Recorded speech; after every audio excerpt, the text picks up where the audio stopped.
And we are back for episode 122 of the Unnecessary Nonsense podcast. Despite promises and promises, I still see no face tattoo for Dave. We're going to talk about that and additional things. Unfortunately, the faux goat is not dead yet. I did warn people. I said, shoot him again, his soul's still dancing. That is a movie reference. It is not a good movie, but we'll talk about that. Probably not. And other things on this episode of the Unnecessary Nonsense podcast. I feel strongly that one of my favorite things to do now at the beginning is to semi-promise things that I immediately recant right after. I'm Carlos, and that's Dave. It's all good. And P.S. I said I was getting a face tattoo. I never promised when. See, that's the problem. We do need a timeline on that. So we'll have to see. We have to push the agenda on this. So what's up? What's up since the last episode? Yeah, so I got to talk to Demolition this week. Did you? I did. I got the original Demolition. No Crush, just Axe and Smash. Disappointment. But that was kind of cool. Mm-hmm. But otherwise, pretty much same old. Although it's exciting that things are opening up again a little bit on Monday, because the family is going to be able to do more stuff and like activities on the weekends and the kids doing their classes and stuff. So that is a welcome change. But otherwise, it's just basically more of the same. You know, working on some artwork, taking care of the kids. Excitement. Fair enough. You know, wondering, how many times I have to shoot him before his soul stops dancing. A couple more times, I think. I did tell them that I wasn't going to accept the news of Tom Brady's supposed retirement until you bring the body to me. You bring me the body, and then and only then can we. Even then, I'm not 100% sure there wouldn't be a resurrection. No, we'll make sure that shit's going into space. First we incinerate it, then the ashes to space, straight to space. We're not playing with that. All right, we are not playing. All right. We've seen enough horror movies. We're not allowing this. We're done. This conversation's over. Straight to the sun. Anyway, moving on. Otherwise, to paraphrase a man who says things, it's cold. Facts. It is. But it's even colder when, there really is no insulation in your place. I've heard this rumor. It is, I can verify this rumor. It is a thing. But that said, we did have the first couple rounds of the playoffs. We'll talk about all that business and then kind of what we're seeing going forward. We'll talk about that in a minute. I did receive this past week the very first AEW card that has ever been put in my possession. Ooh. Which one was it? Here we go. I've got it in my hand. I'm going to show you which one it is. This card has a little bit of infamy in it. It follows what I said earlier about focusing some of my attention on the numbered cards. I'm focusing on certain limited specific cards, but this one has a little touch of infamy to it, and also reflects something that we have discussed before on this very program. Let's see. Big Swole! UD exclusive out of 100. Big Swole, eh? I didn't know you were getting a Big Swole one. I saw it and I laughed and I cackled for several minutes, and then I said, I must have it. Is it a parallel? It is the exclusive out of 100. The exclusive is out of 100. What number? 42. Beauty. Jackie Robinson. I only thought about it after looking. I didn't know what number it was originally. But fair enough. But that also the fact that it's 42, I think, and that's Jackie Robinson's number adds to it too, because of what Big Swole said on the way out the door. Yep. It was funny because when I put it on the pickup video on the YouTube channel, somebody else, because all I said about it was that Big Swole is interesting to have this one be the first one that came in, because Big Swole was involved in a little bit of AEW controversy. And then someone in the comments said, no, I know what you're referring. Basically, I didn't allude to it. I just said, you can Google it if you want to Google it. You'll be able to figure it out on your own. And then somebody said, yeah, I know what you're talking about. It's like, yeah, it's unfortunate that it happened that way. But then they basically said the same thing. It's like, I didn't really think much of Big Swole when she's in there. And basically I said, no, I get what you're saying. The problem wasn't what Big Swole said, to be honest.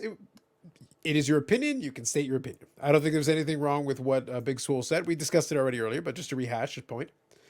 It was Tony Khan's reaction that really created the problem. It would not have been an issue if he had just put down the phone, do not respond, just let it go. For sure. Yeah, it's still something he has to learn to do, and until he learns to do it, sometimes you can create a problem where there really wasn't one. If it had just been left on its own, I promise we wouldn't even be discussing it at this point. But it does make it a fun kind of a conversation starter that this is the first AEW card I have ever received. It's pretty sweet. Yeah, and this may be. I'll probably reach out to the gentleman from Upper Deck who designed the set, because now I'm curious if Swole is going to be in any of the subsequent series, because they've got the checklist. My question is: so are there more Swole cards coming, or is this a one and done? Because that would make it doubly infamous, would it not? It would. It Yeah. absolutely would. So we'll have to see. We'll have to see. But yeah, so I only received 2 cards, and the other one got on my Instagram. So we got Swole because it was an interesting one, and then of course, friend of the channel, our homie, Juan Soto. Yes, you gotta go with the Juan Soto. Yep, love it, love it, love it, love it. So those ones are case hits. A nice card. Very happy to get it added to the collection. Good times. Good times. Now, speaking of not good times, the Great Bay Packers are fucked, Dave. So much so, like on levels and levels. I found it entertaining, to be honest, but they're fucked. Why is Rogers gonna leave? Is that It, why? it doesn't matter. He can stay. He can leave. They're fucked. Like, it makes no difference. Why are they fucked, Carlos? They've got a lot of cap issues, and they're going to lose a bunch of people anyway. So it's like yeah, okay, you stay. Devontae Adams can go, and this other guy can go, and like they got to have plenty of free agents. They're not going to sign them all. It's okay. Is it better though than the situation with the Saints where you lost your head coach, you don't know who the quarterback's going to be, and you're $70 million over the cap? Well, Dave, I'm talking about a historic franchise, and you're talking about a team that has never won a Super Bowl. Like, I don't know, what are we talking about? Like, they tried to drown the place. They Just even put because a hurricane Adrian through. Peterson couldn't hang on to the ball and Brett Favre decided to go gunslinger at the worst possible time doesn't mean that you have to hold it against me for the rest of your life. The fix is in. That's not legitimate. That's not a real thing that happened. I'm sorry. I have no recollection of what you're referring to. The point is that, and the key here, and actually, this is a good point of order for folks. And you know how I know it didn't happen? Because Dave, having this set that he likes to talk about, how that one was the Blu-ray one, that one was in the HD, right? But here's the thing: he doesn't watch the Super Bowl that didn't happen. He watches the NFC Championship. So as far as I'm concerned, the NFC Championship is where it ended. I think you won the NFC, and then I don't know what happened that year in the Super Bowl. Maybe it didn't happen. Super Bowl again. I've seen the game again. Which one have you watched more? Okay, fair enough. And so what you're saying is the NFC Championship was it. That's like, oh no, that was it that season. That's all that happened. That's all that I recall. Yo, acknowledge it. It was honestly more emotional than the Super Bowl itself. Well, it should be, because that's probably the last you're going to see of the NFC Championship for a while too.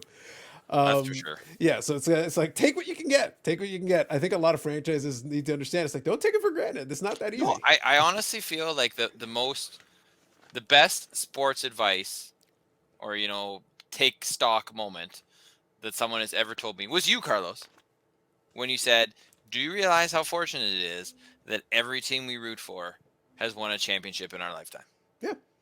And it's true, right? I mean, and there's some, well, I wouldn't say big, you can argue whether they're big teams or not. But think about how many fans of Maple Leafs have never seen a championship. Mm-hmm. Think of how many fans of the New York Knicks that have never seen a championship. Like there's lots of big market. Let's put it. There's lots of big market teams that have not won in a lot of people's lifetimes. Yeah. So I think every team that you cheer for have won one in ours, and we're going on 40, but we're still not that old. Yeah. And also in some cases had multiple attempts, multiple cracks at it. For sure. So it's one of those things where, like, that's why I say don't take it for granted. It is what it is. Not every. The Maple Leafs in the NHL are basically the equivalent of like the Dallas Cowboys in terms of drawing attention to themselves while not having success. But the difference is that the Leafs have not had success since the late 60s.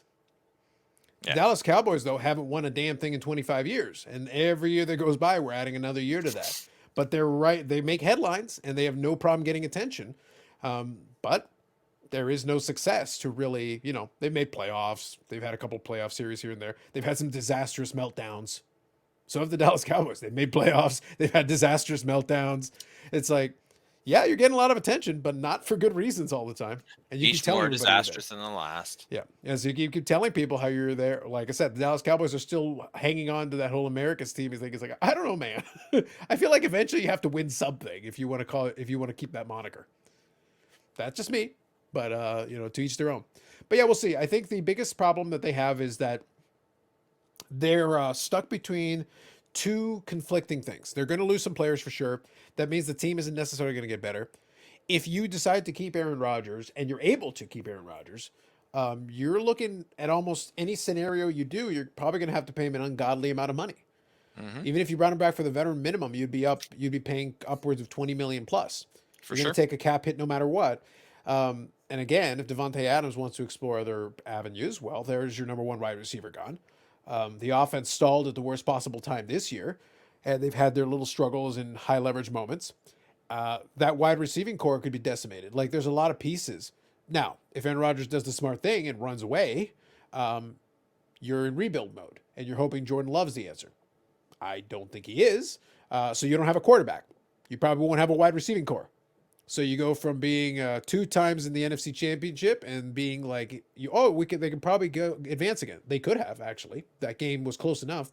Special teams imploded, but they could have still gone to the NFC Championship game for a third straight year. So you go from almost 3 straight NFC Championship appearances to, are you even a playoff team?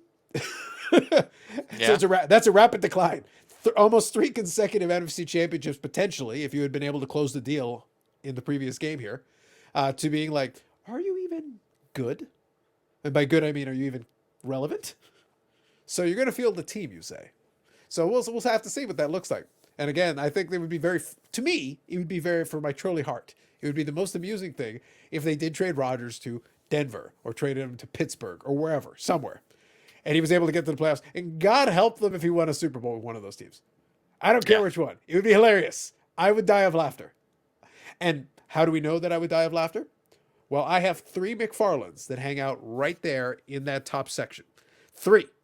The middle one is Aaron Rodgers, and there are 2 Brett Favres that flank it. What kind of Brett Favres, Carlos? Glad you asked, in disembodied voice. One of them is New York Jets Brett Favre, and the other one is Minnesota Vikings Brett Favre. Because I'm an asshole. I'm not going to argue with anything you've just said, Carlos. As you shouldn't. I find it tremendously amusing. In fact, I already promised to my live stream last night that next week we're going to talk the football games after this series of games finishes. And I will be wearing my fanciest, my trolley best. I shall be wearing my New York Jets Brett Favre jersey. Whoa! Oh, yes, yes. I'm ready for it. Bring the smoke. Bring it all! Like I said, Dave, you well know that both hate and trolldom inject energy into my veins and fuel my power. It's true, man. It is what I It's do. true. It is what I do. But yes, I'm gonna have fun. Like, and to be honest, as soon as Tom Brady was eliminated from the playoffs this year, even if my team's out, I'm good with whatever happens. I'm having a good time. Yeah, honestly, I was happy with the way things went down, and I think, wow. Except for the heartbreak for the Bills again, though. Like that's just But it was an amazing game, was it not? it Like was it was probably the best game of football I've ever seen in my life. yeah, like I will say that was a classic. I was joking about it on a Discord server. There's some guys who do the sports card thing, and they're on the Discord server. We were actually chatting live while the game was going on, so that's kind of fun being on the Discord server and chatting live while the game's going on and we're watching it. What I'll say is this: like we joked about it, but I'll be honest, I wouldn't disagree. I would much rather the Bills and the Chiefs have another crack at it. Like, listen, Cincinnati, you did great. Can we just do Bills and Chiefs for the AFC Championship and let them go again, and the winner gets the Super Bowl? Yeah. I'd rather let them have another crack at it. Like, give it a go again, guys. Because that was fun to watch. That was a back and forth, and the last couple of minutes were absolutely insanity. Oh, it was nuts. It was absolutely nuts. And like I was, it was one of those situations where I was ready to just be done with the day and go to bed. I had a couple things I needed to do for work, but I couldn't I couldn't get up because it was too enthralling. I was, and then wow, like to think 13 seconds. Although I did have that thought. I honestly was like, don't kick it in the end zone. Not that I actually really thought that Kansas City was going to come back. But still, I was like, take the time off the clock. Like, and then, well, we know what happened. You know what the best part is, though? And someone pointed it out, and they are correct. That 13 seconds where Kansas City was able to get down into field goal range was one less second than Dallas had in its last play. where Dallas decided to run the quarterback sneak. Speaking of Dallas, right? Nice. And there's well, hype and Genius. oh well, hey, I'm glad you know what I mean. Every team's got their stuff, right? All right. So what's about Dallas? Hit me with it. Sorry? What about Dallas? No, just the fact that it's like how can you be like they just again, it's just stupidity. Oh yeah. No, that's that part. That part. Listen, that part was entertaining to me because I was like, Mike McCarthy. I knew you and your staff would find a way to do something like it's like this is a play we're going to run. We have no timeouts and we can't ensure that we're going to be able to spike the ball. You do realize the referee has to touch the ball before you can say it'll be fine. We have enough time. You have 14 seconds. We have enough time. And then there were what was it? Was it in that game?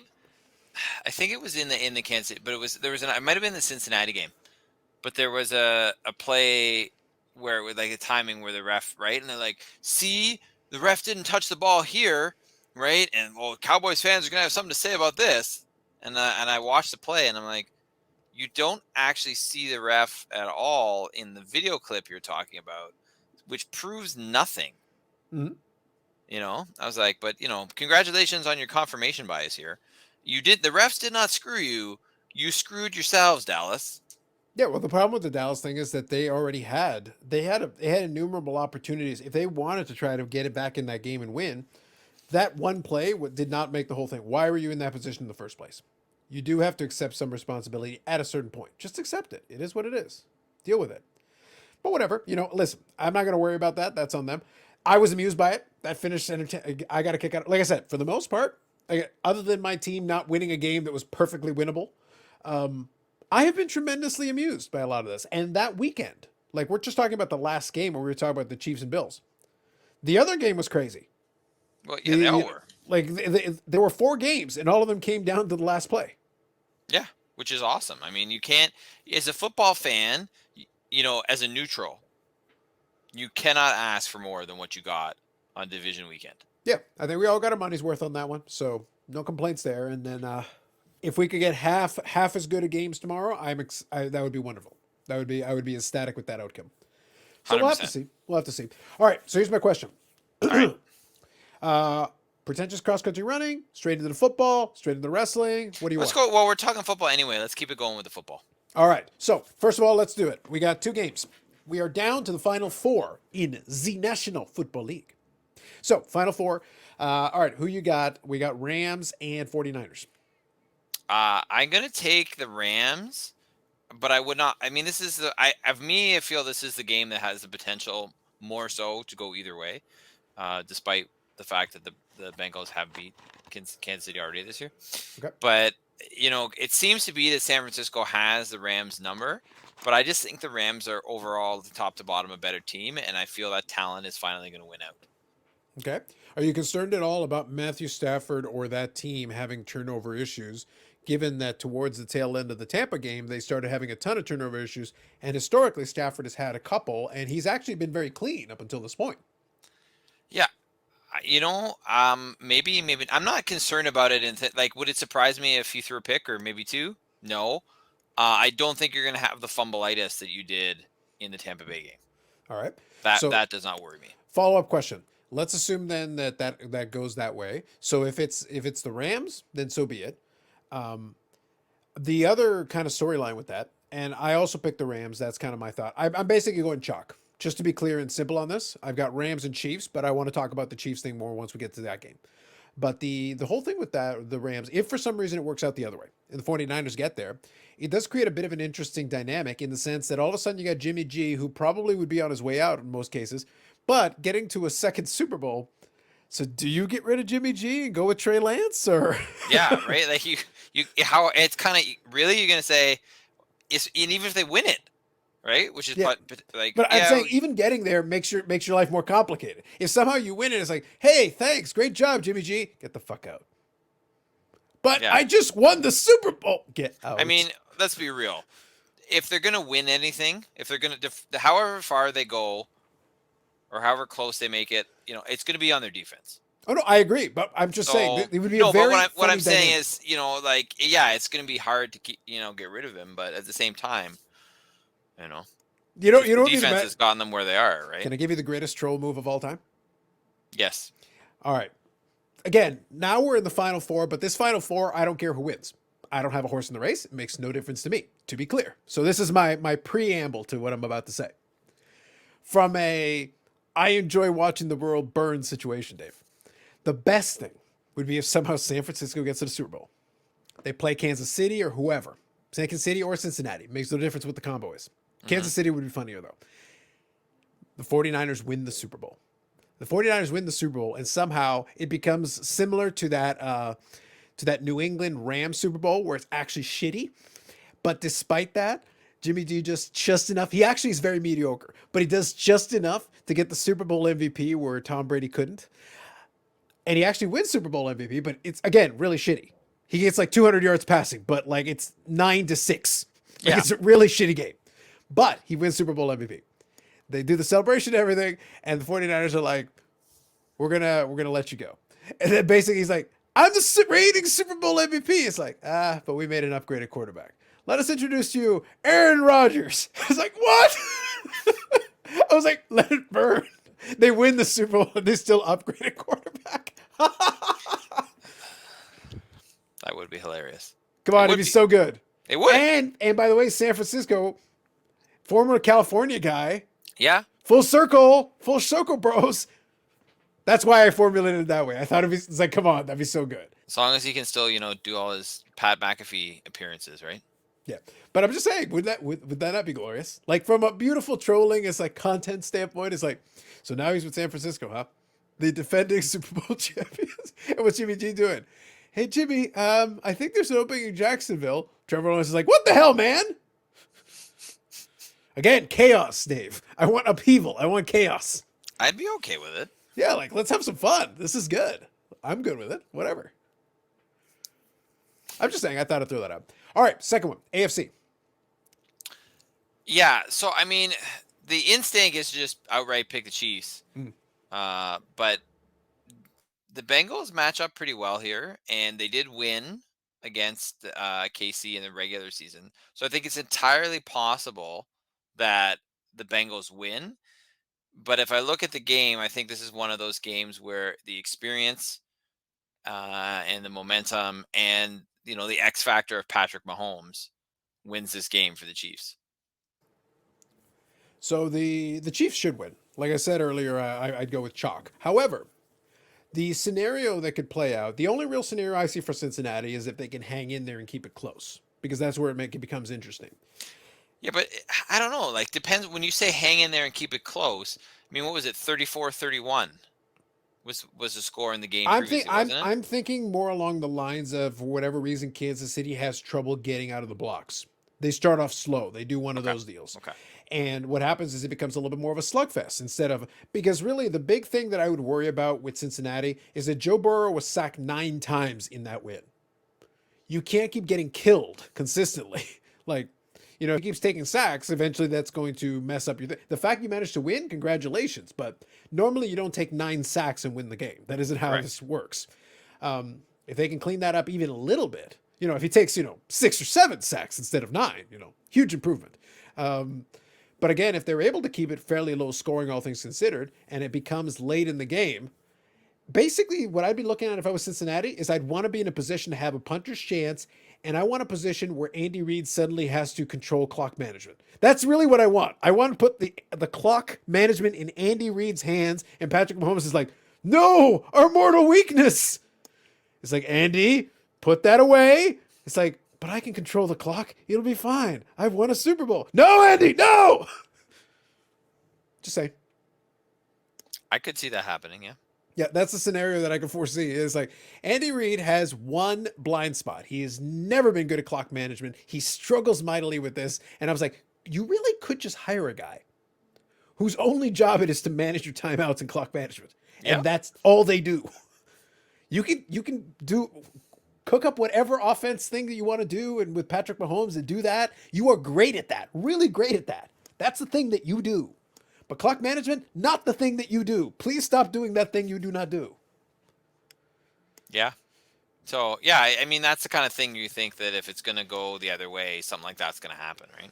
Yeah, you basically just have to put somebody in a position to do the thing they're not good at. And that was kind of the point that I made last night on the stream. I just said all these teams have flaws. Every For sure. last one of them have flaws. It's just a matter of who is going to do the best job of accentuating what they do well and minimizing the negatives. When we talked about the Rams, I said they do have this propensity sometimes to get a little turnover heavy. McVay gets a little bit cute sometimes, and that's not always a good thing. Sometimes that'll be a problem for them. Cincinnati is inexperienced. Their line did not hold up very well. So if Joe Burrow gets murdered, that's not going to do much for them. No. They've got plenty of talent on offense. That's not an issue. And he's got plenty of talent, but he needs to be upright and be able to throw in order to actually do what he can do. And then in the same vein, 49ers, Jimmy G is kind of their weakness. So the less Jimmy G, if we don't see a lot of Jimmy G, there's a good chance the 49ers are doing well. Yeah.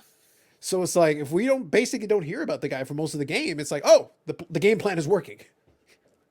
For sure. Yeah. So that's kind of what like I said, all the teams have a flaw. So that's why it's like, to me, as long as we get 2 competitive games, I'm thrilled. I'm going chalk. I'm going to go Chiefs and Rams in the Super Bowl, but we'll see. Yeah, that would be nice. If I would settle for 2 competitive games. Yeah, sounds good. Now let me touch on one more thing then before we switch over. All right, question. It is time. We haven't touched on it much yet, but since we're kind of in the middle of, we're in January, late January, heading into February, it is time for the first time this year to discuss this man. Yes. Rob Manfred, everybody's favorite commissioner. Yeah, no one's favorite commissioner. I know. That's why I said it that way. Now, quick prediction. We'll talk about it more later on. However, so do we get games on time? Yay or nay? Yes. All right. So who makes the bigger move? Who budges the most? The Union. You think the Union will cave, do you? I do. We'll put that in our back pocket and we'll see.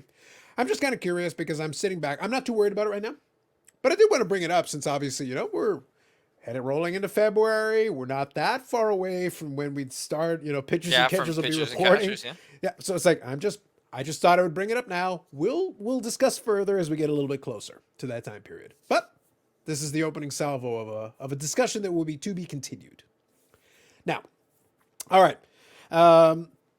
You want some rolling Neymar and then what? Are we good? Rolling Neymar and then we'll get into some wrestling or the other? Sounds good. All right. You all know what this is. Those of you who watch it live or on the immediate replay on the Facebook, you will get the original. The other ones will get the other song because I always have to keep replacing it and I haven't bothered to fix the actual video on this thing.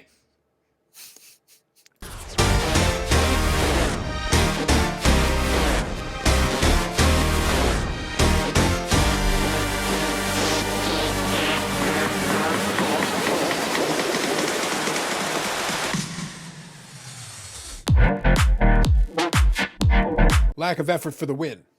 Rolling Neymar has spoken. And in that vein, pretentious cross-country running! CONCACAF, Carlos.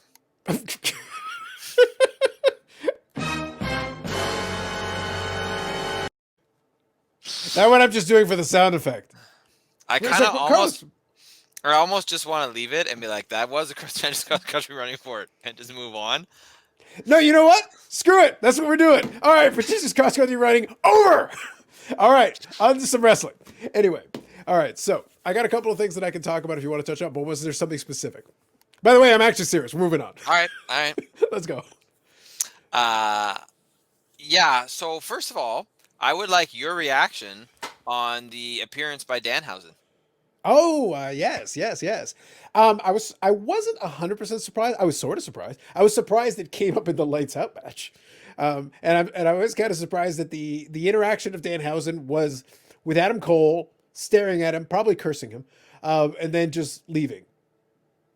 That is very Danhausen, though. That is very Danhausen-y. So now the question is like, is there any follow-up to that? Like, is Danhausen... he's officially signed with AEW. No, I get that, but I'm saying like, what? There's some follow-up. You mean with Adam Cole? Yeah, that's what I mean. Like, technically, is it like a temporary alliance with the best friends, or is it like? Danhausen is going to be interesting because basically, and I don't know if this is why he did it. This creates a bit of a unique dynamic because Jim Cornette, in his crotchety old manness, complains about a lot of AEW stuff, but he is on record as actually enjoying Danhausen. Not his Yeah. wrestling, because he refuses to watch his wrestling, Yep. but he enjoys the character and the things related to it. Yep. And Because by the way, people keep sending him Danhausen cameos. yes, because Danhausen is entertaining. However, he is entertaining in spurts. He's entertaining at the right time. By the way, there is room for a Danhausen. I could very much see ways you could do it, but you got to be careful. You've got this type of presentation that you've got for the majority of your stuff, and then you've got Orange Cassidy, and then you've got Best Friends, and then you've got you could have a Danhausen. I could totally see him finding some room in the overall AEW universe for Danhausen to do some stuff and for folks to have some fun and to do that. Wrestling is a variety show. When done well, you can have room for all this stuff. I don't know if it was the best use of him the whole time, but R-Truth and WWE basically became their version of Danhausen, so to speak, because he was just this character that would just do outlandish things and be around and just be, constantly confused. And it was just literally R-Truth only does comedy. However, he is in ridiculous shape for his age. He's been a professional wrestler a very long time. He was a former NWA champion. Like, he had credentials before he ever showed up there. But he's been predominantly a comedy act, and he has continued his career as a comedy act forever. I don't need 100 R-Truths. If you insist on one and you use them sparingly in the right times in the right places, it can be amusing. It can be a little light joke in the middle of the show. Danhausen could be the same kind of thing. He could have some backstage vignettes where he's trying to make alliances with folks doing it in his Danhausian way. But I don't need to see Danhausen all the time. No, This is a situation. I think that would be a very big mistake to see Danhausen. Yeah, you need to split it up so that he'll be on maybe a show, and then maybe on the following week he can be on the other show for a segment. But like short segments, little bits and pieces here and there. If he wants to wrestle, a wrestle from very occasionally. yeah, if he's got a specific thing to do that you want to have him wrestle a match or two, go ahead. He's not a bad wrestler, but it's not his main value to you is this character, kind of this weird multiverse he creates, kind of the weird way he approaches things. He could even be a manager for a couple of guys sometimes and just be strange. Like, he is an attraction unto himself. I don't need to see Danhausen wrestle all the time at all. But I don't mind his character. I enjoy it. I have fun with it. But again, it's got to be used. You have to be very judicious. You must control how much Danhausen we see. Or be cursed. Or be cursed. Like I said, man, I'm cool with it. I'm a fanhausen of Danhausen. Ooh. Yes, indeed. You went there. You went there, Carlos. Oh, I did. But you got to be very careful. But you know what my favorite part is? Unfortunately, it's going to take a long time. And I wish that if they were going to do the signing, I wish they had announced it much earlier. You know what would have been great? Danhausen AEW rookie. Yeah! And now we have to wait a while because you have to do like a year lead time for that stuff. So it's like, you're not getting that for a while. Yeah. It's too bad. Yeah, it's a shame. It's a shame. Oh, well. Fair enough. But yeah, no, Danhausen good. I thought the Lights Out match was okay. One thing I didn't like in the Lights Out match, though, they did a good job building up to it. The match, for the most part, was all right. It was pretty solid. I did like that occasionally Orange Cassidy was kind of forced to react a little bit more because obviously in the nature of the match, you need to be a little more active.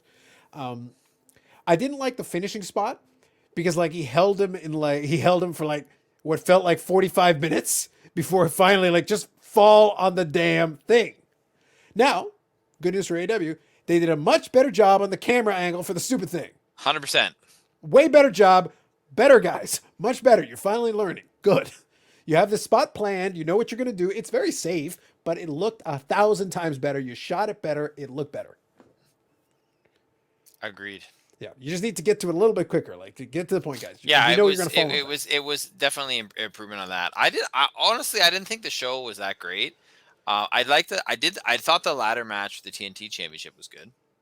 Yeah, I like that. Or was it a ladder match? Or was it a TLC match? Or whatever the hell it was. It was a ladder match. In a ladder match, you could use chairs and things. It's basically no DQ. But yeah, it was a good match. But the rest of the show was kind of just meh to me.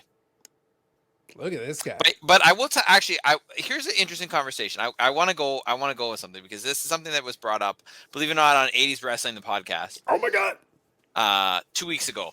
Oh, so They're I'm waiting for when you're officially going to announce that you're a co-host. yeah, I don't think When, that's gonna happen anytime soon. But I think Danny from Butler has got that ahead of me. But the point is, the show 2 weeks ago was on enhancement talent or jobbers, depending on what vernacular you prefer to use. two basic yokes. Okay. So I was so we're one of the complaints that was coming out from the host there was everything's given to you now. So like the dream match you get, like, I mean, that's the other thing too. I was kind of thinking this. I know this is sidetracking slightly, but thinking about this with MJF and CM Punk, Mm-hmm. when I'm like, really, they're gonna just do it on a Wednesday? Like, they're not gonna wait for a pay-per-view to do this? I wouldn't be surprised if that match doesn't completely go off. So, well, fair, but you know what I mean. There's that thought. But anyway, but the idea was that back in the day, enhancement talent match was what you got. Like, you didn't get the big match unless you went to something where it was a Saturday night's main event or was a pay-per-view. That's when you saw like the big star versus a big star. Mm-hmm. And they feel that a lot of that is lacking today. And I brought up, because I thought about it, and I was like, but you know who actually is using an enhancement talent is AEW. And where they're using it right now the most, Wardlow. Yeah. Right? Yeah. And I started, and I went back and I looked, because I found some website that just, you can pick a wrestler and just go through all their matches. It has like every match they've ever done. I think it's like Wrestler DB or something like that. I Right. know there's one that does all the matches for a lot of stuff. So The old cards. I'm looking at Wardlow, Mhm. and it's been probably about other than the match with CM Punk, Mm-hmm. it's been enhancement talent for like 2 months. Yep. Right? People making their AEW. Well, like this week, it was two people who've never been on TV before with AEW. And he beat both, right? It was a 2-on-1 match. That was this week. Yeah, it was a handicap match. Yeah. Yeah. Right. And boom, just destroy them. Powerbomb one on top of the other. By the way, credit to them for using jobbers that actually look like athletes. They are smaller. They were smaller guys than Wardlow. Obviously, the point is to make Wardlow look like a monster. That's the point. However, if you notice, in comparison to the '80s jobbers who looked like they had dad bods, these guys at least look like they had been in the gym before. True. So it helps. It adds a little element to it. But I just felt it was interesting because you're not really seeing that with I mean, I don't know, because I don't watch Impact. I didn't watch really our Ring of Honor. I don't watch any of those other promotions, right? Mm-hmm. I occasionally watch WWE now. They never use enhancement talent. Nope. And I watch Dynamite every week, and here and there I'll watch something. Like I watch Battle of the Belts. Mm-hmm. I sometimes watch Rampage, especially if there's a match that really gets me, but no, I don't watch it every week, but I watch Dynamite every week. Yep. But I felt it was interesting that's they're doing that, right? And it's not just with Wardlow. There's other people who have had that too that have happened. We're like, who is this person? And it's like, oh, it's it's a jobber. Mm-hmm. So I felt I do you have any comments on that or anything? Yeah, I think insight you have. It's a bit of an old school tactic because I do think there's some value to it. Yeah, there's a delicate balance to be had. WWE kind of screwed themselves because once the Monday Night Wars ended, they were stuck with the paradigm they had. Because and this is where I sometimes find, I don't want to get on a tangent, but I'll quickly just reference it. This is why I kind of have to give Eric Bischoff some flack when sometimes he'll like try to take pot shots at AEW, and like he I think he gets offended when they're compared to WCW and stuff like that, and because he's protective of that.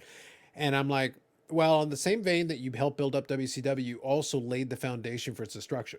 You also set up a lot of the contracts that made it impossible for them to be profitable once things started to go south. You laid the groundwork for that. You lost control. That was you who did that. But one of the innovations WCW did in those days is they introduced the idea of having supercars every Monday. You were getting like name guys versus name guys. There's a good side and a downside to that. You get name guys in there against name guys. Somebody has to lose. You can only do so many like garbage finishes. But the problem is WCW eventually started doing garbage finishes on everything to try to avoid somebody losing. But the problem is then you're not going to get a resolution. So the audience gets conditioned to knowing what's the point of this match. It's not going to end though. It's basically the logic that was used there. And and this would become my counter to that statement said about the MJF and CM Punk thing. I don't believe that the match is going to go off completely clean. I believe there'll be something involved in there, something to either further the storyline or some goofy finish or something. But AEW doesn't use that all the time. They use it judiciously. They're very careful. Most of the time when you get a match, you get a conclusion of some kind. Unless it's one of those time limit draws, which then leads to a rematch, and you're doing it for a purpose. Like the Danielson and Hangman and Page. That was done for a purpose. But the thing is, that means the AEW audience is conditioned that most of the time when you're promised a match, you will get this match. In WWE, they'll get into these runs where they realize, oh crap, this person has lost like 3 straight matches and we're trying to build a feud here. They can't lose right now, but they also can't win right now. So what do? Find a way to make it a triple threat. Get somebody who's expendable. They'll take the pin. So the audience knows already that you're setting it up so that you're not getting the actual resolution you wanted. You're finding a way around it. But that means also that none of your matches mean anything. You try to promote this match, it's like, but I'm not going to get that match. It doesn't matter what you promoted. So trying to use enhancement talent helps, but occasionally you have to be able to, if you want people to actually watch the show on television, occasionally you actually have to give them a match that they'd be interested in seeing on television. Wardlow against Jobbers works because it's not a very long match, and it's also part of a continuing storyline where Wardlow is going to keep mowing through people until he's at the moment where he's going to get something. He may be that Face of the Revolution match that they've alluded to a couple of times. If he was to win that, and then MJF tries to take that opportunity from him, there's a potential impetus for that breakup. There's a potential impetus for that fight. I mean, it's going to happen. It's just a question of when. Correct. So the point is, in the meantime, Wardlow should be strong, because if he's then going to try to take on MJF and like fight him or whatever, he should be looking like a beast. It's the Batista. He does. Yeah. Apparently, that's one of the few people that WWE is actually interested in. Yeah, and the thing is, they're going to be interested in. They are not very good at this point at evaluating talent. They'll just look at people who look the part. And Wardlow is the kind of guy who would look the part, but he was also really green. Well, then he got development. So he got the development in AEW. MJF is a guy they wouldn't have even looked at because he auditioned and he was around WWE. They had plenty of opportunities to sign him to developmental. They didn't use him. They did use him in some segments. He was actually one of the backstage guys that Samoa Joe pushed when he was headed towards the ring. He had a cameo appearance. MJF was in one of the takeovers. He was just a lackey who got pushed to the side. Well, what's funny is at one point MJF did a thing where he was coming to the ring and the camera was following him, whatever, and there was some goofball lackeys, and then MJF pushed the guy exactly the same way. They do these little homages to kind of their past all the time. Well, Britt Baker was basically enhancement talent for Nia Jax. So that's what I mean. Like, there's plenty of they don't forget this stuff. They use it when it's fuel. The bottom line is this. Enhancement talent in AEW serves a purpose because they've got this roster of rotating folks who will come in and they will it's an opportunity for them to get a paycheck. It's like, hey, can you come in here and you'll be the local enhancement talent for this. Some of them may stick around and get additional bookings on Dark or Elevation or whatever. But on Dark and Elevation, they're using enhancement talent all the time. That's their version of WWF superstars from back in the day. It's an opportunity for that person to have a showcase match against them, build up their record against these enhancement talents, because you'll have folks on there. It's like they're 0-15 in AEW because they still give you the record of the jobber. It's like, because of course you do. They never win, but their purpose though is to make the other person look good, help build up their record, so that when they're on TV, it's like, oh man, they're 42-7. That seems good. Yeah. So, like, there is a purpose. WWE, though, has put themselves in a bad spot because of what they've done. Now you're going to have these matches against these names, but one of them might as well be a jobber. They lose half the time anyway. They're not a full-fledged jobber in the sense that they don't lose every match, but it's like, yeah, win a match, lose a match. Win a match. If they've got no storyline, win a match, lose a match. Win a match, lose a match. Win 2 in a row, lose 3 in a row. Win 1, lose 1, win 1. They never get any traction. They're just there. What is Dana Brooke? She's got the 24/7 championship. She's got a title. What does that mean? Yeah. Nothing. It means nothing. It's a comedy title. That's what happens when you have a show full of names. Dana Brooke is technically not a jobber, but is she a star? She's even got a belt. Is she a star? Yeah. Look at even like I said, we talked about it before, and I'll get off this. Look at even your tag team women's champions. Carmella was a former women's champion who was cast aside when Becky Lynch beat Bianca Belair in a couple seconds. She was literally thrown out like yesterday's garbage. She's a multi-time women's champion. Zelina Vega was fired. They didn't even let her perform on 9/11 because when her dad died at 9/11. But she was allowed to go prance around and promote it. They don't give a shit about Zelina Vega. But she's now Queen Zelina, which means nothing. She's the women's tag team, which means even less than nothing. Congratulations. You've got a title and a lame crown. And We're promoting you. fake accent. It's dumb. It's all stupid. It's all stupid. Whatever. So that's a very roundabout way of Seth saying Rollins versus Roman Reigns, Carlos. Come on. yes, I didn't care before. I don't care now. The bottom line, though, Is there that anything about WWE you care about or would care not about? real. Not really. If I was going to care about it, I'd care about the Royal Rumble tonight.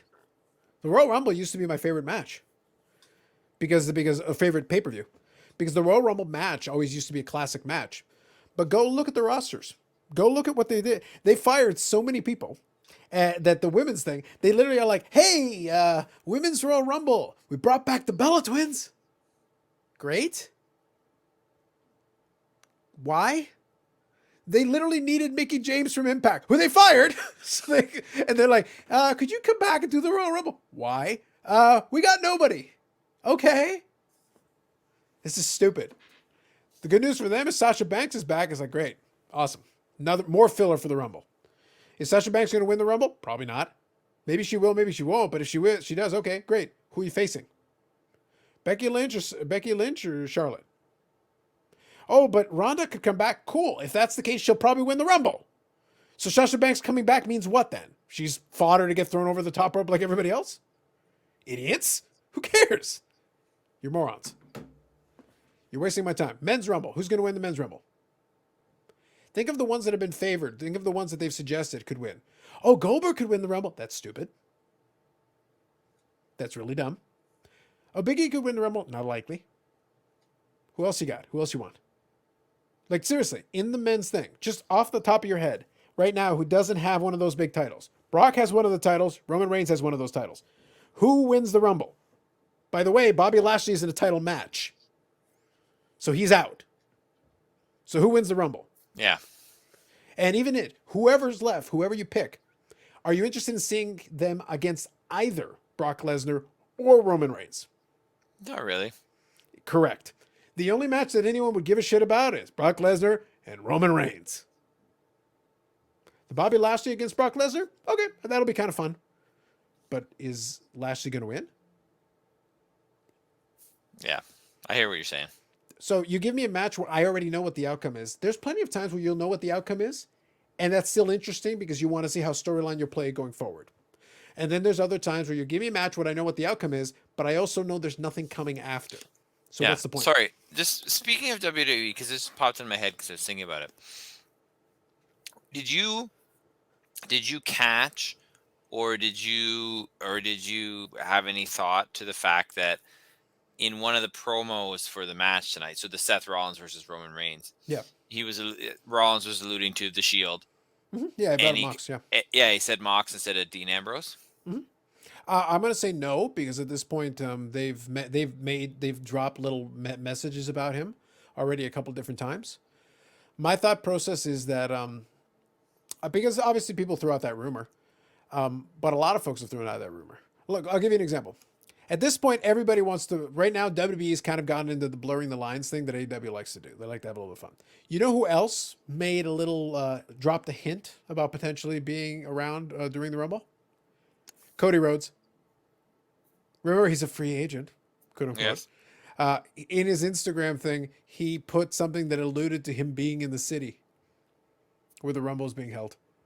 Okay. Because he's one of the rumored guys. Now, what do you honestly think the likelihood is? He just came off a ladder match for the thing. He's still he's still very much entrenched in what AEW is doing. He literally left the company because there's nothing for him to do there. Mox left the company because there's nothing for him to do there. Yes, you could throw a bunch of money at these guys and basically hope they're willing to do the Mickey James thing and just take the cash. But like, to what purpose? Okay, you go in the Rumble. Unless you're promised to win at the Rumble, why do you care? Yeah. What benefit is it to you to get thrown over the top rope by whoever? All good points, Carlos. Yeah, I'm just saying. If I'm going to do it, you got to offer me something. At least CM Punk had some fun because when Meltzer was talking about who wouldn't be in the Rumble, Punk responded on social media. He's like, "Hey, I'm just doing my schedule. Am I in the Rumble?" I did see that, Yeah. which was enjoyable. Yeah, I was like, they may as well have fun with it at this point. Like, everybody's going to speculate right up until the moment the match is over. I just don't know what they could offer that would be interesting. I feel like there's going to be a lot of filler in both Rumbles, and the men and the women's. Just a lot of filler. Yeah. And I don't know if the result matters. That's why I say, like, unfortunately, we're at the stage where, like, you guys can't even make the Royal Rumble interesting. The Royal Rumble used to be a slam dunk. It used to be like, we'll have a couple of surprises. We'll have people who are legitimate contenders at the end. We'll get a final four that sometimes includes somebody a little bit that you don't expect, but the other three you expect. And then you get a final two that makes sense. And then you get a winner, and boom, they're on to WrestleMania, blah, blah, blah. Now it's like, okay, there's almost no matchup you can offer me that I haven't already seen. Like, what do I care? Yeah. So there you go, Royal Rumble. It's a shame, but that's where we're at now. Yeah. But we do get a tag team. We do get a tag team match with the Miz and Maryse versus Beth Phoenix and Edge. Come on, excitement! Again, why do I care about this? Yeah, this is the problem. That is one of the best featured matches that they've promoted. That's the best you can do. This mixed tag match, I don't give a shit about. Thanks. Yeah, it's so true. I don't know, but yeah. So that's what I would say about that piece. Yep. Anything else you want to touch on related to that? No, I think we're good. Yep. We even got the Rumble in there, so that's solid. That's good. I think it'll be interesting to see. I think it'll be interesting to see what happens. I actually liked. I didn't mind the Dynamite this past week. I thought it was good. I thought it met a lot of the criteria. Right now. I think you're in a holding pattern where they're starting to move some stuff. I do like that it looks like Bryan Danielson is being paired up with Mox. I think that'll be a fun feud. Those guys will go at it. I think they'll have some fun matches. That'll be a good time. And then I'm curious to see what happens as we get our build up towards the next step. Right now, it's going to be interesting because right now Jade, they got to find things for her to do to kind of kill time, as she keeps trying to like elevate her game slowly. Like I'm seeing small improvements, but there's still some work to do. It'll be fun to see. Above all else, the one I'm kind of trying to keep an eye on is that now that it looks like they're really putting their promotional effort behind it, it looks like they really want to go deep on working with Serena Deeb, because she even got a vignette on Rampage and stuff and all that, like a training vignette and stuff. And I'm like, all right, I like Serena Deeb. I like when she wrestles. Like, yeah, go ahead, give me some of that. Sure, I'll take it. Show me what you plan on. I'm interested. For sure. She talks a good game too. Yeah, well, that's what I mean. Like at this stage in the game, she's a veteran. She actually knows what she's doing in the ring, and I think her verbal skills have improved a lot on the microphone. I think she's got a gimmick that works for her right now really well, and she can sell it in the ring. So I think that's great. So yeah, okay, great. Sounds to me like you need to mow down some opponents and get yourself a title shot with one of these titles, and we'll have some fun going forward. I think that'll be good. So, sir, we've got some things to look forward to. I think we got some football games tomorrow. And then things get really interesting because then we approach rapidly the Super Bowl. It's coming. It's true, Carlos. It's true. Very soon. Very soon. Anyway, so I think that's it for this week. We'll come back on episode 123. 123. You can catch us. Whoa! I know. Podcast on iTunes, Spotify, Google Play, wherever you get your podcasts. Most likely, because I'll probably get around to it. I'll try to do it tonight. Otherwise, just go to the friggin' YouTube channel, all right? Just go to the friggin' YouTube channel, like the friggin' video, subscribe to the friggin' channel, and leave comments telling us how great we are and what kind of face tattoo Dave should get. These are important things. I'm cool with that. Yeah. I would let's start a poll or something. Like, let's get some things and then let's create some audience input on this face tattoo. I like it. Yep. I think that's that's the kind of engagement we need on the show. It's the kind of engagement we really do need. Anyway, so that's it for me and Dave. We will catch you on the next episode of the Unnecessary Nonsense Podcast.